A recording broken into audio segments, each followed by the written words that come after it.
Railway. அந்த ரயில் சத்தியமங்கலத்திலிருந்து தொடங்கி மைசூர் வரைக்கும் போகிற அதுக்குள்ள போகிறத நம்ம நிறைய போராடி நிறுத்தணும். அதே மாதிரி தெங்கு மரகடாவுக்கு சாலை அளிப்பதை நம்ம ஏற்கனவே வேண்டாம் நிறுத்தணும். சிங்காரா வனப்பகுதியில் இது வரும்போது நீட்டோனா வரும்போது வேண்டாம்னு சொல்லி அழிச்சோம். இதெல்லாம் யார் சொன்னதுன்னா நீங்கள் தான் சொல்லுங்கள். நான் எதுக்காக உங்ககிட்ட இதெல்லாம் சொல்லிட்டு இருக்கேன்னா, நீங்கள் நாளைக்கு உங்களுக்கு இது வேண்டாம்னு சொல்லும் போது நம்மகிட்ட கையில் இன்றைக்கி என்ன இருக்குது, செல்ஃபோன் இருக்குது. அது நம்ம செல்ஃபோனுங்கிறது சாதாரண செல்ஃபோன் அல்ல, அது மிகப்பெரிய சமூக வலைத்தளத்தில் ஒன்றா இருக்குது. இது செய்தியை நீங்களே அடிக்கலாம்.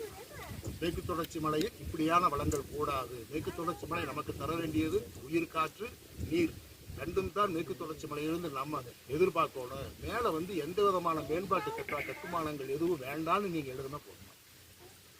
அதுவே நல்ல விஷயம் தான். நீங்கள் எழுதுனா நான் பார்ப்பேன், நான் எழுதுனா நீங்கள் பார்ப்பீங்க, 4 பேர் பார்ப்பாங்க. பரவாயில்ல இப்படி சொல்கிறாங்களே, இதில் ஏதோ இருக்கும் போட்டு பார்ப்பாங்க.